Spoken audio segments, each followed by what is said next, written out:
அன்பார்ந்தவர்களே, இயேசுவே எங்க வீட்டுக்கு வாங்க அப்படின்னு ஆண்டவர் இயேசுவை அழைக்க நீங்க ரெடியா? இயேசுவே எங்க வீட்டுக்கு வாங்க. இன்று நற்செய்தியிலே பேதுருவின் வீட்டிற்கு செல்லுகிறார். அங்கு அவர் மாமியாரை குணப்படுத்துகிறார். எத்தனை அழகான வல்லமை! இந்த மண்ணுலகில் நாம் எப்படி வாழ வேண்டும், நாம் வாழுகின்ற முறையில் தான் அந்த விண்ணக செல்வங்களை பெற்றுக்கொள்ள முடியும் என்ற ஒரு தெளிவான கண்ணோட்டத்தை இன்று வார்த்தை வழியாக நமது உள்ளத்திலே வித்திடுகிறார் ஆண்டவர். வாங்க, வார்த்தையோடு ஒரு பயணம் செய்து இயேசுவை எப்படி நம்ம வீட்டுக்கு கூப்பிடுறதுன்னு தெரிஞ்சுக்குவோம். Praise the Lord. இயேசுவுக்கே புகழ், இயேசுவுக்கே நன்றி. இறைவனின் அருட்கரமும் அருளாசிரும் உங்களோடு உங்கள் குடும்பத்தோடு முழுமையாக தங்கிட உங்களை நான் வாழ்த்துகிறேன்.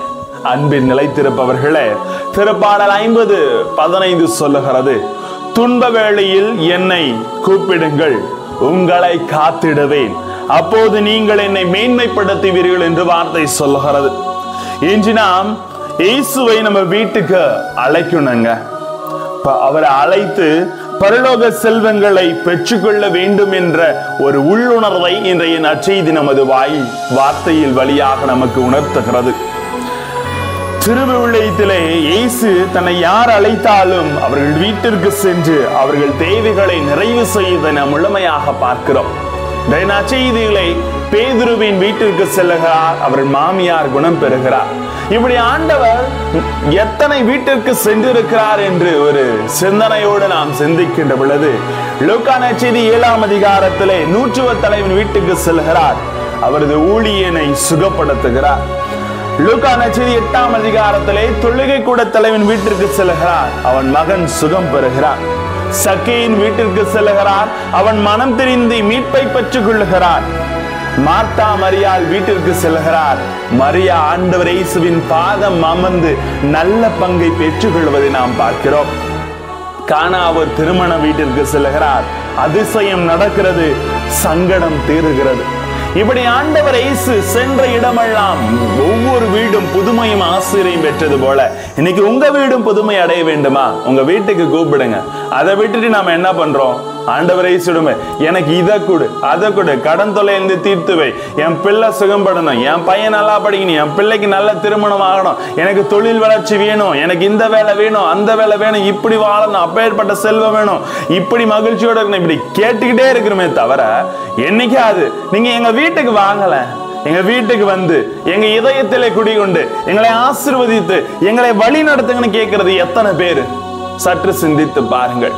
இன்று பேதுரு வீட்டிற்கு சென்றார், அங்கு வல்லமை நடக்கிறது. அன்பார்ந்தவர்களே, பொதுவாகவே நாம் அனைவரும் கேட்பதை மட்டும்தான் செய்து கொண்டிருக்கிறோமே தவிர அவரை ஒருபோதும் அழைப்பது இல்லை.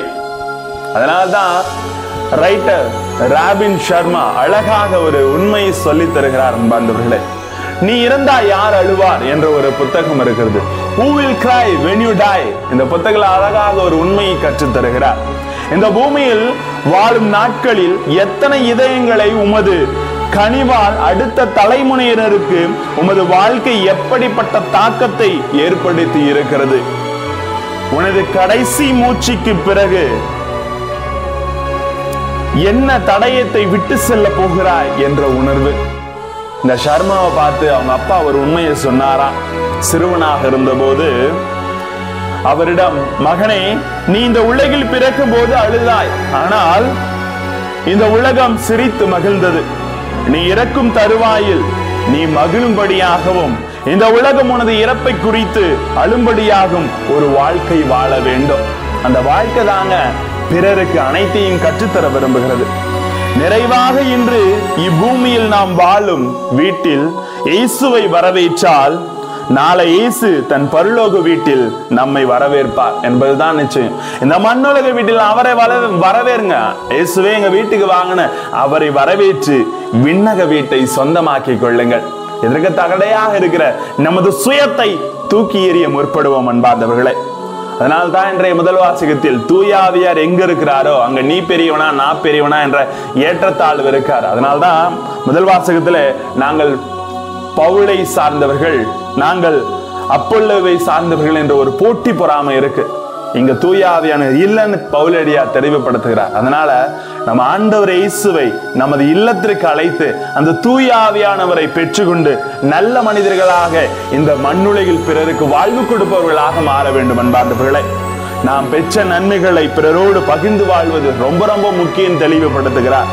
ஆண்டவர் இயேசு பெற்ற நன்மைகளை பிறரோடு பகிர்ந்து ஆசீர்வாதம் கொடுத்தது போல ஒன்றுபட்டு வாழும் போது தூய ஆவியானவர் அங்கே குடிகொள்ளுகிறார். அவர் நம் இல்லத்தில் குடிகொண்டு, நமது எண்ணத்தில் குடிகொண்டு, நமது செயலிலே குடிகொண்டு ஆண்டவர் இயேசுவை நமது இல்லத்திற்கு அழைப்போம். அனைத்து செல்வங்களை பெற்றுக் கொள்வோம். ஆசீர்வாதம் நிச்சயம். ஜெபிப்போமா? அன்பு இறைவா, உம்மை எங்கள் இல்லத்திற்கு அழைக்கிறோம். பேதுருவின் வீட்டிற்கு சென்று அனைத்து அற்புதங்களையும் அங்கு தேடி வந்த ஒவ்வொருவரையும் சுகப்படுத்தியது போல இதோ இன்று நாங்கள் எங்கள் வீட்டிற்கு அழைக்கிறோம். எங்கள் இல்லத்தில் தங்கி, எங்கள் இதயத்தில் தங்கி உமது பிள்ளைகளாக வாழ எங்களுக்கு வரமருளும் ஆண்டவரே. Praise the Lord.